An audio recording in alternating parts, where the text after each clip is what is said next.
Thank you for tuning in to As It Lays. Today's subject is Paul Anka. Paul, thank you for being here. Pleasure to be here. Thank you for having me. Let's just get started with the questions then. Yes. Is there a certain dish that if it's on the menu, you have to order it? Yes. I like good calamari if I see it. The others, if I know that there's a French fried potato that's really well done, I'll eat French fries. I don't eat meat a lot, but if I see that there's a really a great piece of meat, extra cut, out of any place in Chicago that's got some credibility, then I'll go for that. And by and large, the rest of my diet is pretty much salads and fish and things like that. Tell me about the longest road trip you've ever been on. The longest road trip to my recollection is a trip I took many years ago when I was a young kid traveling on these rock and roll shows on these old buses with Fats Domino and Chuck Berry and Buddy Holly, a bunch of my old buddies. And we'd do the touring bit back then because that's all we had. And I think the longest we had, to my recollection, because I guess it was so severe, was we left Arizona and we went all the way up to Canada. We hit some snow and that felt like it took forever. And that's about the longest trip I can remember by road because everything evolved out of that to airplanes, and we could then afford to at least take an airplane to certain places. But the longest was on one of those rock and roll buses, yes. When you were growing up, did your parents pick out your clothes for you or let you dress yourself? I was born in Canada, Ottawa, Canada. I think early, before 10 years old, my clothes were, I guess, picked out by them. Then somewhere around 9, 10 years old, I became quite an independent little guy, and I was very kind of fussy about what I'd wear. So I would go out and with my mother and tell her the kind of looks that I wanted, what I wanted to wear, and it was pretty much up to me at that point as to, you know, what went on my back and what went around my hips and what went on my feet. And then I left at 16 and moved to New York City, where I was really on my own and got lucky with my first record, Diana. So most of my clothing was picked out by me. I had a perception of how I wanted to dress, even though on sometimes I really knew I couldn't afford it, but I hoped one day that things would happen for me so I could dress the way I wanted. If you were making a mixtape for a party, what songs would you put on it? Well, my music tastes are somewhat eclectic. I like all kinds of music. Irregardless of the concept of the demographics of the party, I would lean toward, you know, some rhythm and blues stuff. I'd lean toward Yo-Yo Ma, which I listen to. I'd put some Sting on there. I'd put some Elton John. I'd put maybe some Celine Dion, Beyonce. I'd put Adele, the Five Satins, which were a rhythm and blues group that I liked many years ago. Some Chuck Berry. Put a couple of things from the Beatles. Some Rolling Stones. A couple of Elvis Costello. The Cure, Teen Spirit by Nirvana. Eclectic, yes. When designing your home, do you follow the laws of Feng Shui? To a degree. I mean, I'm not a fanatic about it. I can sense positioning myself to what feels comfortable, but in most of my homes, you know, I've had somebody kind of come in that wasn't over the top and kind of look at it and give me a little direction in that way, yeah. What are your thoughts on public displays of affection? I'm a very affectionate guy. You know, I'm a romantic. I think that public affection, depending on what degree, is okay with me. I think that people need to communicate more. I think they don't. I think a lot of people are afraid and not knowledgeable as to communicating that way. But I think public affection, when you've been exposed to Europe as I have, let's say, from France to Italy, where they're kind of open to everything, I think to a certain point public affection is very good. I think any form of love, any form of communicating that will instill or motivate others, because I think there's a huge lacking in that, yeah, I'm for that. Especially if 10 girls were attacking me, it would be fine. Are there any conspiracy theories that you believe to be true? Well, all of the ones that are on the table at the moment, from JFK, et cetera, I'm kind of neutral on all of that. I think with some real serious study, most of those have turned out to be not so. So there's nothing really in my mind that I endorse as to be other than what it was. I think that we as a society tend to lean toward the mistrust. Granted, you know, I love my country, but I don't trust those that run it. So where we're instilled with a lot of that, we all kind of lean and love the thought of conspiracy. But from my point of view, there's really nothing. I think the Kennedy assassination was what it was. And many of the others, I haven't seen anything that's really proven, from my point of view, to be other than what it was. Have you ever been in a hot air balloon? I've been around a lot of hot air balloons, but with two legs. But technically, I've been around them. I've never been up in one, but it looks like fun, but it's not really on my bucket list at this point. What is the best cure for a bad hangover? Not to get one. I think that once you've been there and you've been severely destabilized by liquor or whatever, that's a toughie. I've heard all of the so-called remedies, from the baked potato, et cetera, but I'm not a big drinker, and I don't really get myself in that state. I've been around it all my life, from the Rat Pack to a lot of people that have indulged, unfortunately, to the maximum. And it always frightened me to get that looped out. I mean, I've been buzzed and, you know, I felt good, but I can only recall a couple of times when I really gotten drunk. One when I was in Vegas, where I had too many margaritas, but I was on a winning streak in a casino. But I went home with a lot of money, but I had a terrible hangover, and to get even, I told my wife Ann to take the money that I'd won, and we bought a Rauschenberg painting. And it was kind of a sign of don't get banged out again. So I don't have any remedies for hangovers. As a young person, did you read comic books? As a young person, I read a lot of comic books. In fact, I still have a comic book collection in my garage of over 300 comic books wrapped in cellophane. I was a big comic book guy. You know, I was a creative person and a writer, and I liked to draw a lot. So I read all that stuff, Superman and Batman and the Green Hornet and Donald Duck, you know, all that stuff I loved. Yeah, I was a big comic book guy. Chocolate or vanilla? Well, it would depend. If I were having a milkshake, I'd have a vanilla.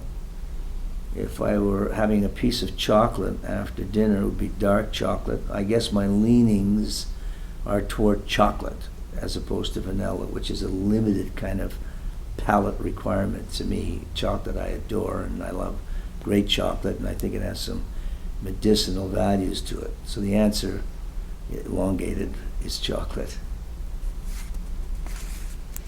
When do you feel most creative? It's tough, you know, as a creative person,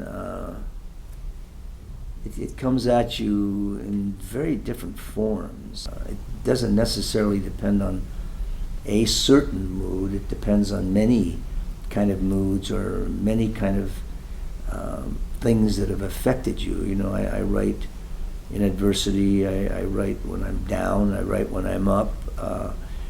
I guess my biggest flow in the last few years, as opposed to when it was all the time as a kid, is when I'm very quiet late at night, because I'm running a business and doing things during the day, so I'm not really as focused. So I find that at night, I'm very motivated to be creative. Other than that, it's just changed for me as to what I was as a kid, because I've been doing this for like a lot of years, you know. So it's a night late condition, and you know, lately I like having a glass of red wine or two. It just kind of opens it up for me. Are you a registered member of a political party? No. I think I said love your country and don't trust those that run it. I'm not vocally a political person, nor am I registered. I think that I have a jaundiced eye to all of those in that position. Internationally, as a matter of fact, I think, you know, we have in this country a lot of these politicians, Senate, etc., they don't have fallback positions occupationally. Thus, it's all about the votes. So it's very tough for me to really, you know, trust that whole political thing or get myself registered. Do you customize the ringtones on your cell phone? I kind of run around between four. I have a dog bark, and I have a piano, and then I have a nice Lis harp and a guitar, depending on how much my brain can take and how active it is.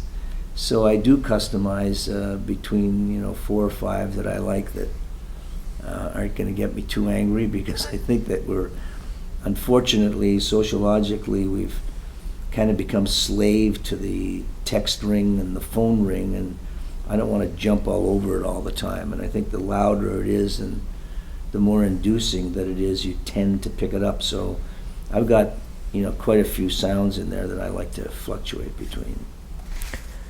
Do you own a gun? Yeah, I own a gun. I've been given guns by the sheriff departments. I've supported a lot of police. I think that unlike the firemen, they're getting a lot of undue heat. You know, they need to be respected for the job that they have. I'm not saying that some of them aren't too far out there. But I own a gun, and most of the guns that I have been given to me by sheriffs in different states. I have badges for work that I've done for them. They're locked away. I'm not a hunter. I don't believe in killing anything, but I like the guns that I have. What are the telltale signs that a party has peaked? When I've been invited, not really. I think not being a big party guy, once you start to feel that the conversation is waning and the vibe in the room is kind of over, and it's becoming too much pressure, too noisy, and maybe too out of control. After you've eaten, I think that's when it starts to maybe fall apart. But it's all really centered on some good conversation, and when that starts to lack, and you start getting the feeling that, and I don't like the word bored, but where you're not using your time wisely, because I really think it's an incredible asset that we have to use wisely, then it's time to get out of there when people are starting to really irritate you or not make any sense. Can you ever be too rich or too thin? Too rich and too thin. Yeah, I think you can be too rich. I think you have to realize at some point in life that when is enough enough. It's a tough sale because a lot of people don't think like that. Too thin, yeah, I think there is a point, taking in the health factor, that when it starts to really impede on your health, your movement, your thinking, there is a point where you're too thin. I think that there is a point for all of us where you've hit your right weight and where it is pleasing. You know, if your face isn't your face, then you're too fat, meaning that there is a point where it just obscures everything that you really are. So once you get down to where you're supposed to be, I think that's more correct than being too thin. I don't subscribe to eating like rabbit food 24 hours a day. Have you ever had to fight for your life? I've never had the in-the-face threat that some people have experienced. I've had that sense only that I'm in a very precarious position that might be threatening. I was staying with my wife Ann out at a very wealthy person's home. I mentioned wealthy because they were certainly targets outside of London, and we were proceeding to go to their aircraft, and we left in this caravan of cars to go toward the London airport, and dynamics occurred in terms of cars coming out of nowhere and getting in between the group of cars, etc. And at one point, after going through an industrial park, I saw 3 other cars get in front of the main group in front of us. People got out with machine guns, started running, and we had that realized there was a whole box of jewelry that had been put in this one car. I guess she didn't have enough on. She needed a 2-foot by 2-foot suitcase of jewelry. Somebody knew, and obviously as we got close to it, things got very, very frightening. And in telling my driver to turn around, he had great hesitation, which kind of tweaked me. And that whole moment and experience was, one of the closest events for me. And fade out, fade in. Ultimately, Scotland Yard, when they came out to the house, I told them a few things that happened that were odd to me, the driver, the gate closing, etc. And it turned out, indeed, that it was an inside job. And all of those people went to prison, and the jewelry was saved, and everyone was healthy. But that was the closest for me ever. Maybe getting stung by poisonous fish off the coast of France called a vivre, where I'd never felt any body pain like that. My arms swell up, not unlike a rattlesnake. Things crossed my mind at that point because of where I was, the severity of the pain. But other than that, I've been very fortunate. I've never felt like I was going down on an aircraft or an automobile or anything like that. What is your preferred method of cardiovascular exercise? Well, there's a various menu depending on what you want to subscribe to. I think it could be from sex to getting onto a machine, running. Latest studies for me, I realized that we've all been kind of overly exercising in terms of cardio. I think it's a necessity. Right now I'm on a bike, a stationary bike, and using my running machine. You'll notice I haven't said sex. Those days are gone in terms of longevity, and not that I'm complaining. But I think that if you do 30 minutes a day on a bike, a machine, or walking fast, then you're pretty much doing yourself a good service, which I think is the ultimate for most of us. And that's kind of where I'm at with cardio today. And then I swim a lot, which is kind of lower. But the other is something that I'm kind of conscious of. I don't think you get it from weights and other forms. Those are the ones that I really practice. What do you want the world to know about Paul Anka? Wow. I think there's probably a lot I don't want the world to know about Paul Anka. I think they know, by and large, the obvious. It's kind of a fine line of existence, because it's kind of a curious thing, because you're Paul Anka, the person and the human being, and then most of the world doesn't know that person. If there was one thing that I wanted them to know, I would sense right now that they know that I'm a good guy. Maybe more dimensions as to what I'm really like as a human being in terms of day-to-day life. I know that's not specific. I'm probably reluctant in being specific, because I'm kind of content as to how I am looked upon in terms of my occupation and my talent and the longevity of it and the substance of it. The other, I think it would be somewhat, aggressive of nature to really feel that I'm compelled to tell people what I'm about. I don't really care about that. I care about the fact that I know what I am and how I function in the day-to-day real world. And so it isn't something that's on my mind every day, that there's a lacking out there, people knowing who and what I am, because you tend to, because of our occupations, and including yourself, you tend to mingle with people that you normally wouldn't mingle with anyway, because the only reason you are is because you're famous or you have credibility. And in most cases, I don't want to know those people personally.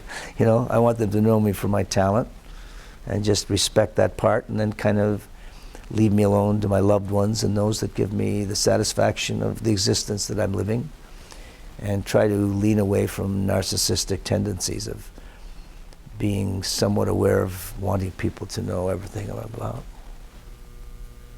Well, that's all the time we have for today. Thank you so much for being here.